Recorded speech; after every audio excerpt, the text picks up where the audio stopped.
Welcome to this e-learning video on integrating climate change adaptation with disaster risk reduction and sustainable development goals to reduce vulnerability and enhance resilience. The Climate Change Cluster at the Regional Resource Center for Asia and the Pacific, Asian Institute of Technology, Thailand, developed this video in collaboration with the Institute of Global Environmental Strategies, with funding support from the Ministry of Environment, Government of Japan. The main goal of this course is to strengthen resilience, reduce vulnerabilities, and increase understanding of adaptations. This e-learning video will offer ways that governments, agencies, and organizations can work together in order to achieve sustainable development goals. We'll also talk about integrating SDGs and disaster risk reduction into climate change adaptation. This video will also suggest actions for each phase of the UN Sustainable Development Cooperation Framework. This learning session is intended for national and local government officials, UN agencies, INGOs, academia, civil society organizations, DRR, and adaptation experts to work together to integrate DRR and climate change adaptation in the UN Sustainable Development Cooperation Framework. The modules are expected to complement the e-learning learning course developed by AIT RRCAP with the support of the Ministry of Environment Japan on developing concept notes for the GCF via the simplified approval process, which elaborates on early-stage project formulation tools and provides analysis of adaptation projects at the concept note stage. It will strengthen the capacity of GCF-certified accredited entities and national designated authority staff. This video covers 3 modules. Module 1 focuses on integrating climate change adaptation with the SDGs and the Sendai Framework. Module 2 identifies opportunities for pursuing integrated approaches to adaptation, sustainable development, and DRR, as well as policy integration to the 3 post-15 frameworks. The module also explains activities that support this approach. Module 3 covers the challenges in policy integration and offers ways to overcome challenges and support integration. Let's start with Module 1. Module 1. Integrating climate change adaptation with the Sustainable Development Goals and the Sendai Framework. Sustainable development, disaster risk reduction, and climate change adaptation are inextricably linked. Coordinated integration between these 3 fields can help reach goals more effectively. This goal of cooperation and international support is enshrined in SDG 17 of the 2030 Agenda, the Sendai Framework, and the Paris Agreement. Each nation has policy processes that outline commitments and strategies to meet their objectives under these global agendas. Aligning these procedures can help countries to efficiently and effectively achieve development outcomes that are resilient and sustainable. While many countries recognize the value of alignment, they struggle to understand what aligned policy processes look like in practice and how this can be achieved. In 2015, the international community made an unprecedented set of commitments to pursuing a sustainable future. The Paris Agreement, the SDGs within the framework of the 2030 Agenda for Sustainable Development, and the Sendai Framework for Disaster Risk Reduction, 2015 to 2030. Adapting to climate change is a key objective of the 3 post-2015 agendas. With this, the world set the course for a transition to low-carbon, climate-resilient societies and economies, with countries working towards common goals while focusing on national circumstances, challenges, and opportunities. The Paris Agreement, the Sendai Framework, and the SDGs aren't the only global agendas developed under the auspices of the United Nations, but they are critically important frameworks for policymaking in the post-2015 era. The 2030 Agenda for Sustainable Development has multiple goals, ranging from the fight against hunger and poverty to climate protection, nature conservation, peace and justice. The agenda's ambition is to leave no one behind. The SDGs were adopted on 27 September 2015 and entered into force 1 January 2016. They reflect the broad consensus among stakeholders like countries and non-state actors, such as the private sector and NGOs. The SDGs are designed to build on the success of the earlier United Nations Millennium Development Goals, which aimed to end all forms of poverty by 2030. Its goals range from the fight against hunger and poverty to climate protection, nature conservation, peace and justice. There are 17 SDGs. Each goal has several associated targets and a set of measurable indicators used to track progress. There are 169 targets and 230 approved indicators in total across the SDGs. Goal 13 is to urgently address climate change and its impacts. The Paris Agreement was adopted under the UN Framework Convention on Climate Change at the 21st session of the Conference of the Parties in December 2015. The Paris Agreement was the first instance of both industrialized and developing countries agreeing to limit the increase in the global average temperature to well below 200 degrees Celsius above pre-industrial levels, and pursue efforts to limit it to 1.5 degrees Celsius. The Paris Agreement brings together all nations under the common cause of mitigating climate change, adapting to its adverse effects, and making finance flows consistent with a pathway towards climate-resilient development. All countries work towards the goals by understanding and communicating ambitious efforts as NDCs to the global response to climate change. Progress is assessed every 5 years by a global stocktaking. The outcome helps parties enhance their level of ambition for climate action. Adaptation under the Convention is also pursued under the NAP process. The NAP process is the only multilaterally agreed comprehensive adaptation process of its kind. It takes a medium to long-term approach to reducing vulnerability to the adverse effects of climate change, which enables parties to identify and address both medium and long-term needs. The NAP process is continuous, progressive, and iterative, and follows a country-driven, gender sensitivity, participatory, and fully transparent approach. In order to inform the international community of their efforts and needs, parties are requested to submit an adaptation communication reflecting their priorities, implementation and support needs, plans, and actions. This can be submitted together with other documents such as NAPs, NDCs, or national communications. It should contain the information required by the global stocktake to recognize adaptation efforts and assess progress towards the global goal of adaptation. The Paris Agreement established the global goal on adaptation to contribute to sustainable development and ensure an adequate adaptation response.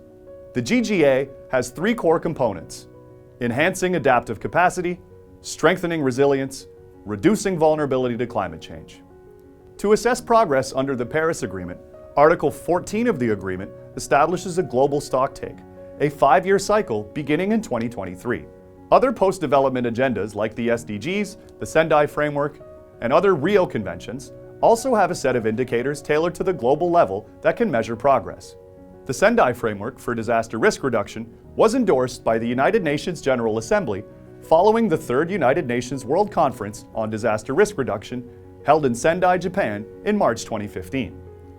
The Sendai Framework is a shift from managing disasters to managing current and future risks, aiming to build resilience by 2030.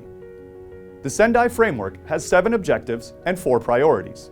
Its priorities are understanding disaster risk, strengthening disaster risk governance, investing in resilience, enhancing and leveraging disaster preparedness.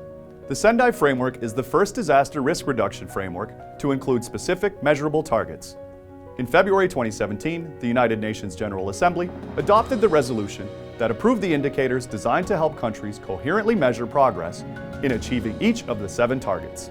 With these indicators, countries can measure their efforts to reduce disaster losses by 2030, including mortality, numbers of people affected, and damage to critical infrastructures. The SDGs and the Sendai Frameworks are based on interconnected social-economic processes, and their agendas overlap. Monitoring of the Sendai Framework is intended to complement monitoring of 11 SDG indicators, as important synergies exist between reporting on the 2 frameworks. The SDGs and the Sendai Framework monitoring scheme are synthesized in the Sendai Framework Monitor. The Sendai Framework Monitor is an online tool that captures self-reported, by member states, progress data against a set of 38 Sendai Framework indicators towards the 7 Sendai Framework global targets. The indicators measure progress and determine global trends in the reduction of risk and losses. Further relevant international agreements and agendas promoting sustainable development include the Convention on Biological Diversity, the Convention on Combating Desertification, the Addis Ababa Action Agenda, and the New Urban Agenda. Policy agendas interact at different levels with varying consequences. The objectives, implementation measures, and impacts of one agenda can reinforce the others or undermine them. Implementing parallel and interacting agendas requires political attention and institutional capacities. Containing multiple policy objectives, the 2030 Agenda alone requires coordination within typically isolated administrations. To date, implementation of these different agendas lags behind. Current progress is incompatible with a 1.5 degrees Celsius pathway and most of the 169 targets, and is even trending in the opposite direction. The Emissions Gap Report 2020 shows that global greenhouse gases continue to rise. Even high-level UN events like the Climate Change Action Summit 2019 and the SDG Summit 2019 resulted in small increases in ambition. Only a few of the NDCs to the Paris Agreement or the voluntary national reviews of the SDGs showed potential to spark transformative change. While the Sendai Framework is increasingly being translated into national disaster risk reduction strategies, there are enormous further challenges, not least because of severe inequalities between richer and poorer countries and the advance of climate change. All three global agendas define a need for transformative change that reaches beyond incremental approaches. This is a challenge, especially when transformation in societal systems create path dependencies. Non-integrated approaches risk conflict with the core goals of the 2015 agendas. Finally, the COVID-19 pandemic represents another constraint. The pandemic might weaken a country's ability to deal with integrated implementation and transformative change, but its effects might also curb non-sustainable practices and strengthen more sustainable practices. To understand the benefits of integration, we first have to know what an integrated approach is.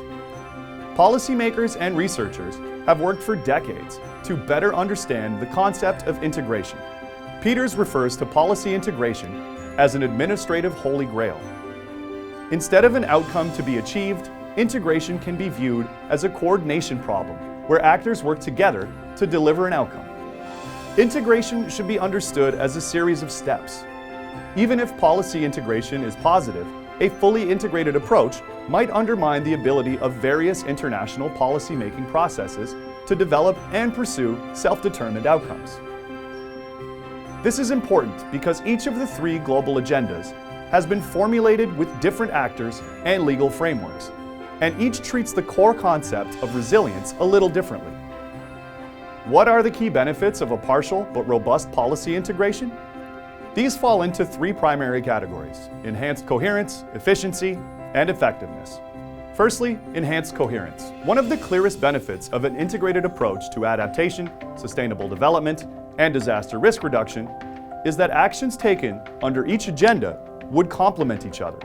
Coherence can identify and reduce actions that contribute to one set of goals but undermine the other, and then establish mechanisms that resolve contradictions or prioritize goals. In its strongest form, coherence highlights areas of synergy and can happen at every level of the policy process. It can even develop targets and indicators to measure progress and help determine actions that contribute to multiple outcomes. Another key benefit of policy integration is increased efficiency. Limited human, technical, and financial resources available for the three agendas. An integrated approach enables better, more effective use of resources. It allows the sharing of data, common issues, and best practices between actors. The third reason for an integrated approach is to achieve the goals of each agenda effectively. Rather, adaptation presents the global community with an opportunity to adapt forward and work along an aspired development pathway towards the SDGs instead of regressing to the state of affairs before climate change. One of the guiding principles of the Sendai Framework is to build back better, suggesting that disaster risk reduction should go beyond addressing short-term risk to preventing the creation of disaster risk. Effectively achieving the goals of one global development agenda will mean substantial progress toward the other two. A partially integrated approach, rather than a full policy integration, allows each policy process to maintain autonomy while benefiting from greater coherence, efficiency, and effectiveness in working towards the goals of each agenda. So, what high-level efforts have been made to establish connections between the agendas? While there are no explicit mentions of the SDGs or the Sendai Framework in the Paris Agreement, the global goal on adaptation calls for integrated actions by enhancing adaptive capacity, strengthening resilience, and reducing vulnerability to climate change, with a view to contributing to sustainable development. SDG 13 on climate action is another clear link to the other agendas. This SDG aims to take urgent action to combat climate change and its impacts, and has the following specific targets. A. Strengthen resilience and adaptive capacity to climate-related hazards and natural disasters in all countries. B. Integrate climate change measures into national policies, strategies, and planning. C. Improve education, awareness raising, and human and institutional capacity on climate change mitigation, adaptation, impact reduction, and early warning. D. Implement the commitment undertaken by developed country parties to the Convention to a goal of mobilizing jointly $100 billion annually by 2020 from all sources to address the needs of developing countries in the context of meaningful mitigation actions and transparency on implementation, and fully operationalize the Green Climate Fund through its capitalization as soon as possible.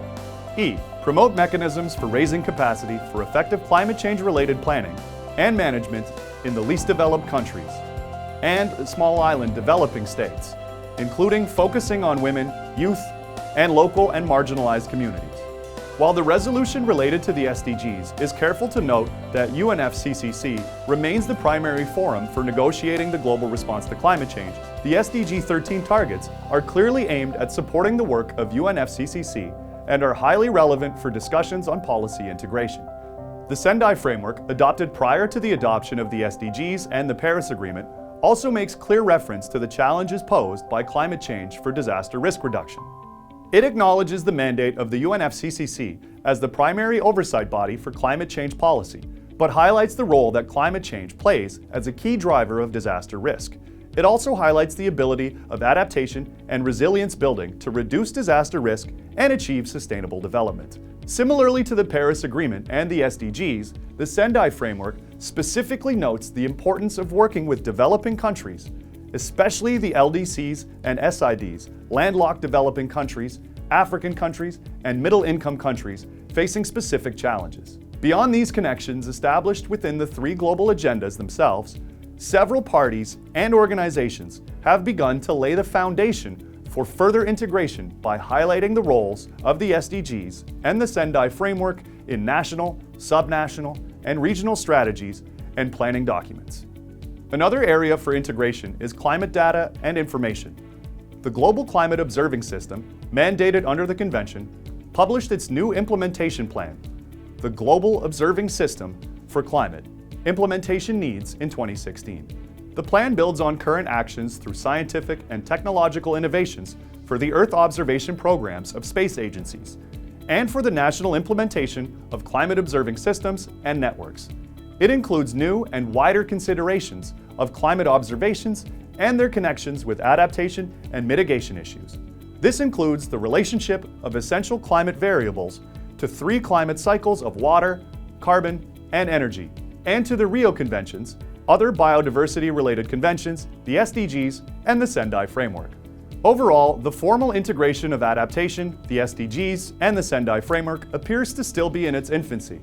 While there are relatively few instances of explicit linkages between these three agendas to date, countries and parties are beginning to recognize connections and are developing integrated policy approaches. While formal attempts at policy integration are still limited in adaptation, we can see many examples of parties and non-party stakeholders working towards integrating adaptation, sustainable development, and disaster risk reduction. Catastrophic disasters caused by both natural and human-induced hazards result in irreversible losses of lives and properties. Disasters leave a huge impact on the economies of the affected countries in the ASEAN region, often exceeding their GDP. Far too often, they limit the achievement of sustainable development goals in the region. Responding to these challenges, ASEAN has established specific law and policy frameworks for the whole gamut of disaster risk reduction and disaster management, as evidenced by the adoption and implementation of AADMER and its corresponding work program. The AADMER work program, or AWP, factors in good practices, lessons learned, and challenges in past implementations of AWP while introducing a number of innovations towards a better normal.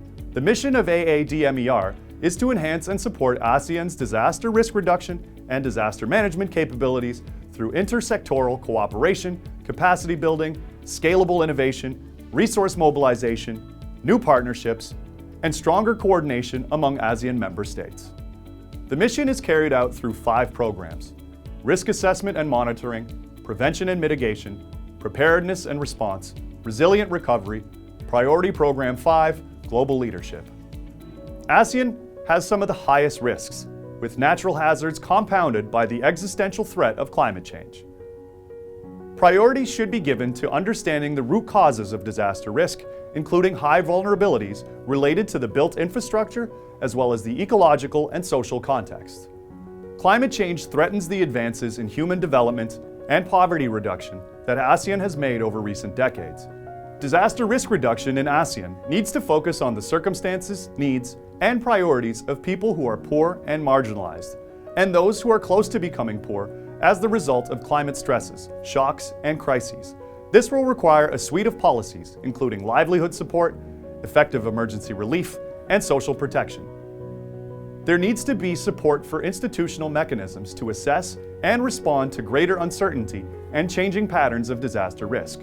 Early warning systems can be placed at high-risk regions to closely monitor the region and take immediate action before disasters happen. All disaster risk reduction measures, including nature-based solutions, hybrid approaches, and engineered solutions, should be considered systematically and on an equal footing in order to ensure that the best set of measures to reduce risks for the long term are selected. Most disaster losses are still uninsured. Transparency, accountability, and enforcement of financial standards and regulations are needed to better distribute funding between disaster response, recovery, and more cost-effective preparedness and resilience-building efforts. All of this can significantly reduce risk. With this, we come to the end of Module 1. Please click on the next module to continue learning.